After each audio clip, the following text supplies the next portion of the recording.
Today, winter is cozy. The temperature drops, so you put on a coat, turn up the heating, and grab whatever you want from a shop that's warm and full of food.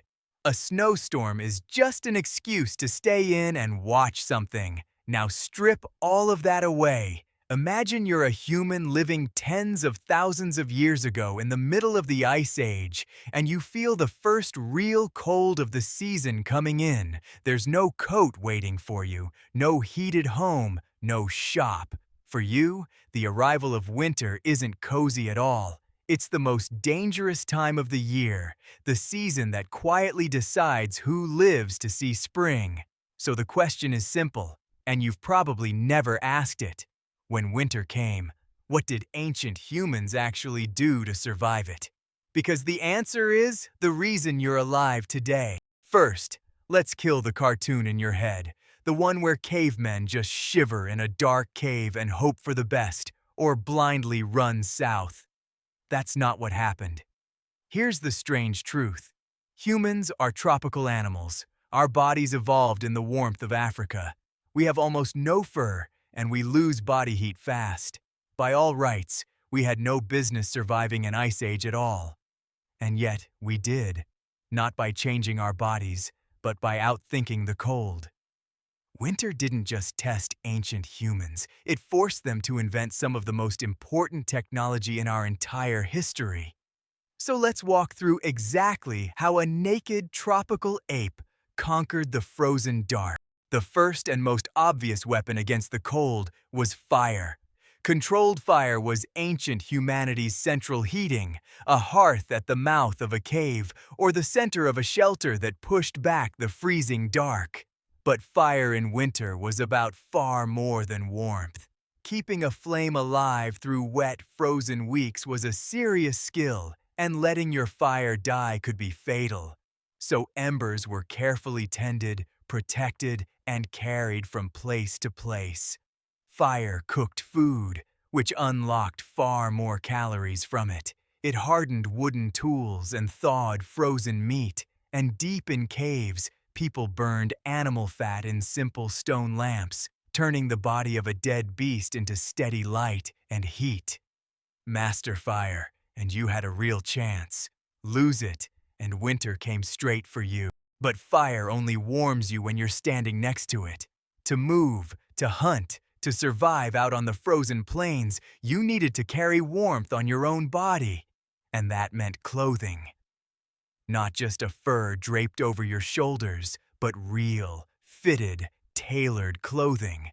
And the breakthrough behind it was tiny: the sewing needle.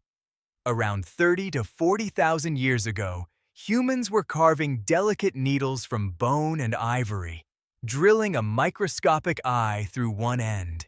With a needle and sinew thread, you could stitch animal hides into snug, layered outfits that trapped body heat, the direct ancestor of every winter coat you've ever owned. We even have a frozen example, a man we call Ötzi, preserved in a glacier for thousands of years, was found wearing layered clothing, a woven grass cape, and shoes stuffed with grass for insulation. Ice Age humans weren't just wearing fur, they were tailoring it. Next, you need shelter. Something far better than a random cave, especially out on the open, treeless plains where the wind never stops. So people built. In what is now Ukraine and Russia, archaeologists have uncovered some of the most astonishing prehistoric structures ever found. Huts made of mammoth bones. At one site, a single dwelling used more than 15 tons of bone from around 95 different mammoths, with huge tusks and skulls interlocked into a dome and then covered over with hides. These weren't casual lean-tos. They were engineered, insulated homes designed to keep the killing wind out and precious heat in. Built by people who had figured out how to survive in a place that didn't even have wood to burn. Warmth keeps you alive today, but winter's real weapon is starvation. The long months when the plants die back and the animals grow scarce. So the ancient human answer was to think ahead and store food. Thousands of years before farming existed, They dried and smoked meat to preserve it. They cached surplus kills, and in the far north, they used the ground itself as a freezer, digging pits down into the permafrost, the permanently frozen soil, to keep meat fresh for months. Astonishingly, evidence of humans storing food, wrapping and saving bone marrow for later, may reach back over 400,000 years, and they fattened up while they could because a thick layer of body fat was its own kind of winter coat. Surviving winter wasn't only about today, it was about planning in advance for a hungry tomorrow. Even with fire, clothing, shelter, and stored food, sometimes the smartest move was simply to follow the food. Many Ice Age groups were on the move with the seasons, tracking the great herds of reindeer, wild horse, and mammoth as the animals migrated to survive the cold. Your whole year became a rhythm dictated by the season, where the herds would be, when the rivers would freeze over, which valleys offered shelter from the wind. This wasn't aimless wandering. It was a deep, inherited map of the land and its seasons, memorized and passed down through generations. Read the winter right, and you found the herds and lived. Read it wrong, and you could starve in an empty, frozen landscape. And through all of it, the real secret weapon was each other. No single person survives an Ice Age winter alone. Groups huddled together for shared body heat, pooled their food, and split the punishing work of gathering fuel and hunting in brutal conditions.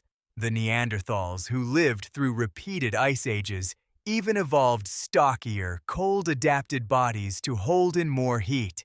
But for our own species, survival was less about biology and more about cooperation and foresight, protecting the young and the old, remembering what had worked last winter, and preparing before the cold ever arrived. Winter punished the careless and the alone. It rewarded the group that stuck together and planned ahead. And here's the twist that changes how you see all of it. We usually talk about the Ice Age as something humans just barely survived, but it may be the very thing that made us who we are.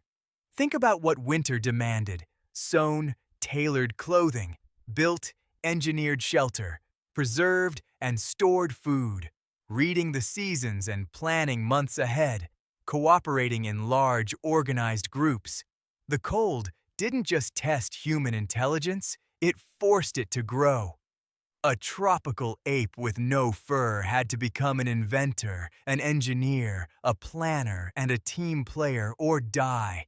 In a very real sense, the freezing dark of winter helped forge the modern human mind. So, the next time winter comes and you zip up your coat, flick on the heating, and open a fridge stocked with food, take a second to really see it for what it is. Your coat is the descendant of a bone needle and a stitched hide.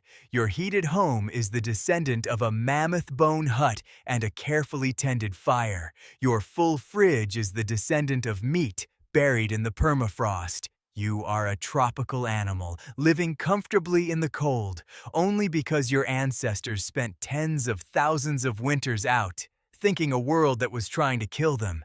We didn't beat the Ice Age with stronger bodies. We beat it with better ideas, and you're still living inside those ideas today. Which makes you wonder, what else about your comfortable modern life is really just very old survival in disguise?